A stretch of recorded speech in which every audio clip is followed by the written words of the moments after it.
Stop recording password гэнгээс. Тэгэхээр авсан гэсэн. За хүүхдүүд юу шүү? Лекц номер 7 20 дугаар зууны Монголын түүхийн зангилаа асуудлууд.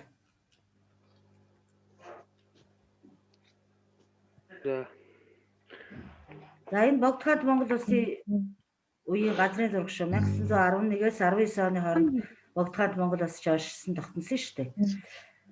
За энэ нэгдүгээр слайд. Одоо ингээд нөгөө минутанд амжихгүй байлээ юус. 30 минутанд скриншот хийгээл явчих. За 20 дугаар зууны Монголын түүхийн зангилаа асуудлаар юу авч үзэх вэ гэхээр за 20 дугаар зууны Монголын түүхийн үечлэлийн хувьд шинэ үеийн түүх нь болохоор 1911-ээс 1990 оны хоорондох түүхийг Монголын шинэ үеийн түүх гэж авч үздэг. За тэгээд энийг үечлээд үзэх юм бол нэгдүгээрт олноо өргөцсөн Монгол улсын үе, Богдхаант Монгол улсын үе 1911-ээс 1920 он. Үндэсний ардчилсан хувьсгал ялж Монголын тусгаар баталгаажсан үе буюу 1921-ээс 1960 он. За 3 дугаарт Монголд социализм байгуулах үе 60-аас 90 он. 4-дүгээрт ардчилсан хувьсгалын үе буюу 1990 оноос хойш үе. За энэ бол 20 дугаар зуун шүү. Энэ үеийг. За дараач. За энийг семинараар бүгдээр орсон шүү дээ. Тийм ээ. 20 дугаар зууны Монголд гарсан нийгмийн хувьсгалууд гэдэг ингээ 3 хувьсгал гарсан. Энэ бол семинараар орсон байна уу хүүхдүүд ээ? Байна. Дараагийн 4 рүүгээ орлоо шүү. Зарим нь мик хаагач. Юу дуграадна?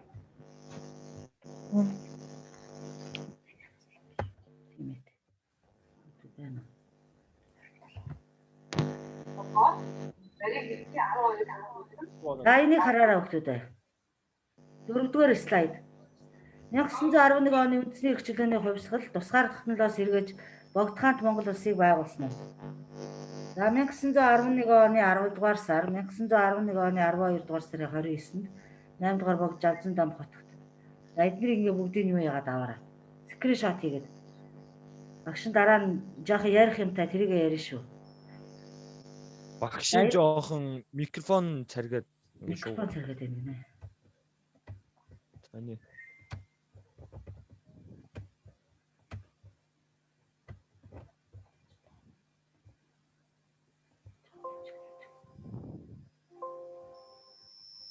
Хөрхий бүр баг. Одоо ямар вэ? Одоо янз юм. За одоо л гайгүй байна даа багш. За энэ 1691-ээс 1911 оны 220 жилийн манжин иргэшээлээс гарч тусгаар тогтнолоос эргэж Богдхаант Монгол улсыг байгуулсан үе шүү. За энэ 20 дугаар зууны хамгийн ихний одоо онцлог үйл явдал. Монголын нийгэм улс төрийн хувьд. За дараач харна. За мэдлж юу. За эднийг семинараар орсон шүү тийм ээ. Орсон. Энийг яриад ах шаардлага байхгүй. Одоо бүгдөө цагтаа амжихгүй наад шууд скриншот хийгээл аваад гараа. Окей, шууд явуулаа. Та нар наадхаа надад тэгэл юу яачаад шалгалтыг чинь тэгэл багш нь аванда авсан юу ягаал яа. Орсон. Гөрөнөдөө явуулаарай. Багш шалгалт хийдэнсэн. Мэдхгүй. 12 сарын 16-нд хичээл хаагдах байна уу? 26 24 биш юм уу? Эхний семестр чинь багш хэдийнээс дуусгалаа. За багш нар хараад. 12 сарын 26 тухай. 25 юм байна. Тийм. За энэ 1921 оны үндэсний эрхчлөөний биш ардчилсан хувьсгалын үйл явц өрнөл за наадха зургийн сайн аваарай хүүхдүүдээ. 1920 оны 6 сарын 25-нд хоёр нууц бүлгэн нэгдэж Монгол ардын нам хэмээх улс төрийн нам байгуулагдсан анх удаа. Ингээ 1921 оны 2 дугаар сарын 3-нд Бараа Өнгөрөн хүрээг хятадын цэргээс чөлөөлж Богд хааны гэрийн хорооноос суллаж хаан ширээнд эргүүлэн заасан. За энийг ингээд уншаарай. Энэ Бараа Өнгөрөн Монголд орж ирэхэд улаан орсуудад хөөгдөд Монгол руу орж ирэхэд Монгол руу орж ирэхэд манай нийслэл хүрээ буюу одоогийн Улаанбаатар хот хогондоо дарагдсан байсан гэсэн шүү дээ. Ааха. Хогноос нь салгаж өгсөн хүн шүү на бороо өнгөр чинь. Хятадуудыг нийслэл хүрээнээс хөөж явуулсан. За Тэгээд ингээд хогон төр юм уу багшаа? Хогон тэд нар юм Нэг нэг амар бэржигнээд хаа. аль нь Мэдгүй нэгнийх нь мик амар бэржигнээд юм. тийм байна. 83 Яа, 26 Баяр жавхан нэг юм. За скриншот хийсэн үү? Байна уу? Хийсэн бас хийсэн. Скриншот хийсэн. Дараагийн слайд руу орох уу? Ороор багшаа. За 1921 оны хувьсгалын нэршил шинж чанар ач холбогдлын тухайд за социализмын үе буюу 20 дугаар зууны түүх бичлэгт 1921 оны хувьсгалыг ардын хувьсгал хэмээн дүгнэж нэрлэж ирсэн нь өнөөдөр бол өөрчлөгдөж байгаа. За энэ хувьсгал нь Монгол нутагт үе улиран оршин тогтнож ирсэн нийгэм улс төрийн байгууллагыг өөрчилсөн хөрөнгөтний ардчилсан хувьсгал байсан гэж зарим төвчд дүгнэж бичдэг. За хөрөнгөтний ардчилсан хувьсгал гэхээр юу гэхээр яагаад ойлгож ийм гэхээр яг хуу тэр үед бол бодоо одоо хид хідэн лам нар байсан. Одоо нийгмийн давхаргын хувьд ярих юм бол тэр үеийн Монголын одоо дээд давхар гэхэр чи лам нар л байдаг шүү дээ, тийм ээ? Байсан шүү дээ. За дараа нь учир нь энэ хувьсгалыг судлаач шин чанар зорилгоор үндэсний ардчилсан хувьсгал буюу хөрөнгөлөг малчин ардын хувьсгал байсан гэж тайлбарлав. За энэ ч бол үндсэндээ юу л да? Дашаа. За үндэсний хэмээсэн нь харийн төрөмжлөгчдийг эх орноосоо хөөн зайлуулж тусгаар тогтнолоо байлдан авч улс үндэстэн сэргэн мандах. Таны мик ч болохгүй юм. Миний юу? Таны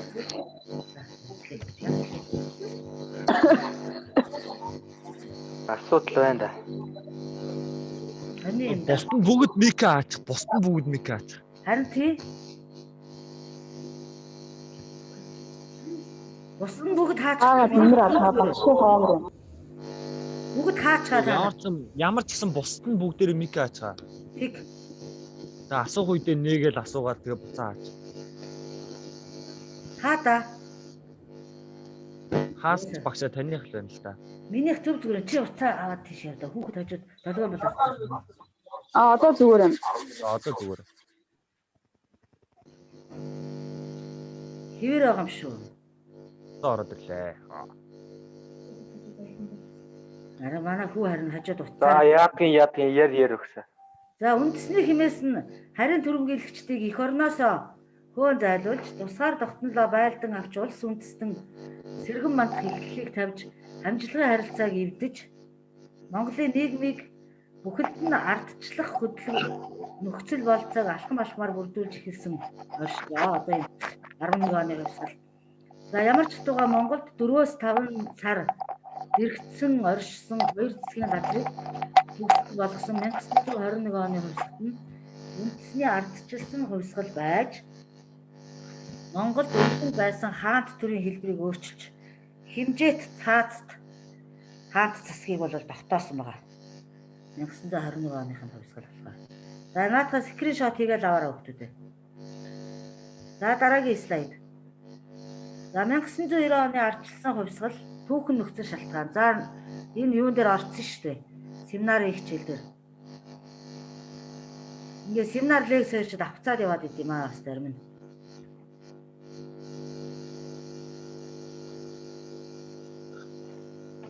Харж байна уу хүүхдүүдээ? Харж байна. За энийг багш нь унших шаардлагагүй. Зураг юу хийсэн үү?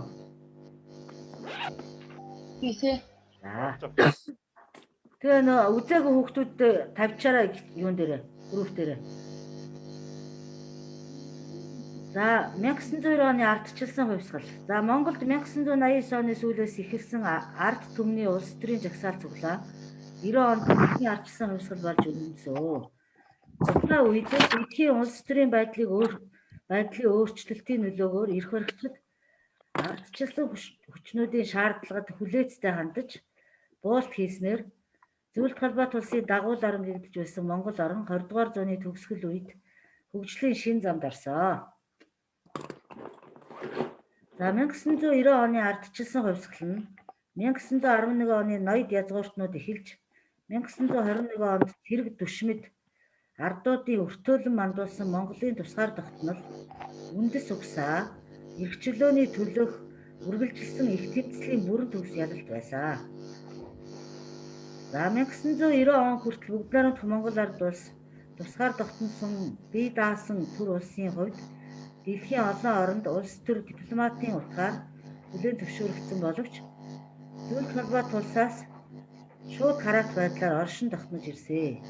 Ийм учраас 1990 оны ардчилсан хувьсгал эдийн засаг, оюун санаа, улс төрийн хувьд тусгаар тогтнолоо бүрэн утгаар нь баталгаажуулах, улс орныхон тогтвортой байдлыг хангах, үг дээдсийн тэмцлийн үргэлжлэл 19-р зууны хөгжлийн түүчээ болсон үйл явц болсон байна.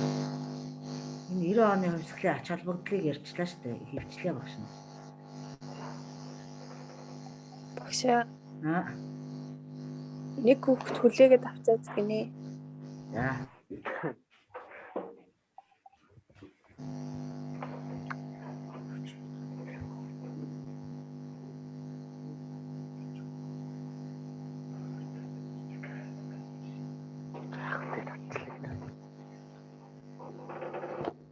За дахиад наа чинь юу слайд гарсан шүү. Харж байна уу?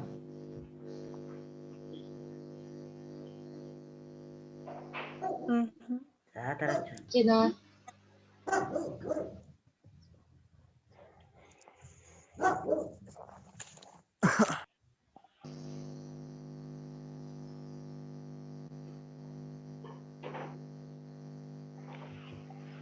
За багш нь дахиад нэг өгүүлбэр төгсгөж өгөх юм байнамаа. За дараагийн слайд руу орох уу? Уусаа скриншот хийгээд авах. Ороо. За. За наадуула хараарай. 1930-аад он дэлхийг хуваа эслэх их бүрнүүдийн бодлого.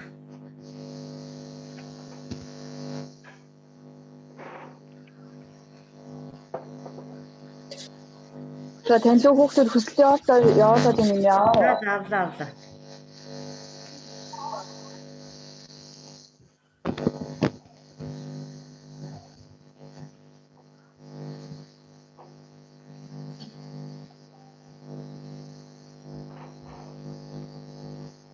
Ангийн даргууд нь хатглаа авчихгүй дургуудын.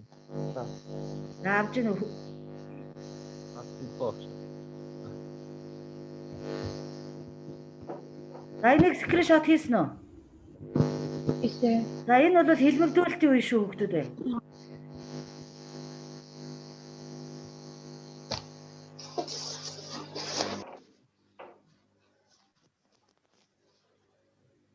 За 1900 тусгаар тогтнолын төлөөх тэмцэл үйл явц 1945 оны чөлөөлөлтөй.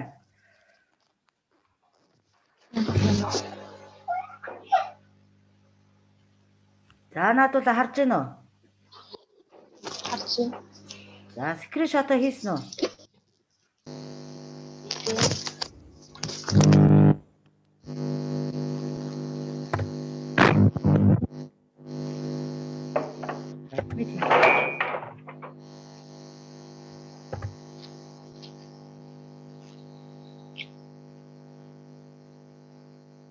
За тусгаар тогтнолын төлөөх тэмцэл үйл явц ард нийтийн санал асуулга. За энэ 1945 оны 10 дугаар сарын 20 одоо дэлхийн 2 дугаар 1945 оны 5 сарын 9-нд дууссан тийм ээ зөвлөлт холбоот улсын ялалтаа. Ингээ Монголын тухайн асуудал тавигдаж эхэлсэн. Ингээд 1945 оны яалтын Англи, Америк зөвлөлт холбоот улсын төрийн тэргүүнүүд одоо Америк ерөнхийлөгч Рузвельт, Англи ерөнхийлөгч сайд Юнстон Черчилль за тэгээд зөвлөлт холбоот улсын одоо коммунист намын дарга одоо ерөнхийлөгч гэсэн үг шүү дээ. Одоогоор бол Жозеф Сталин нарын 3 улсын яалтын гэрээгээр Монголын тухай асуудлыг Сталин тавьсан юм аа. Энэ 3 улсад. За тэгтэл ямар ч байсан бүх нийтийн санал асуулга одоо сонгуул маягийн санал асуулга тусгаар тогтнолыг одоо үнэхээр хүсэж гэнэ үү? Инээтрэ гэсэн тийм санал асуулга явуулаад хаа ард нийтийн санал асуулга явуул гэснийг одоо 1945 оны 10 сарын 20-нд Монгол орон даяар одоо өрнүүлж энэ тусгаар тогтнолын асуудлаар бүх ард түмний санал асуулга явуулсан. За ингээд энд болохоор бүгд найрамдах Монгол ард улсын 18 наснаас дээш насны иргэн 487,400 орчим хүн 100% улс орныхоо тусгаар тогтнолын төлөө санал нэгтгээр одоо санал өгсөн. За ингээд Хятадын засгийн газрын ажиглагчид 1946 оны 1 сарын 5-нд Хятадын Гоминдааны засгийн газар бүгд найрамдах Монгол ард улсын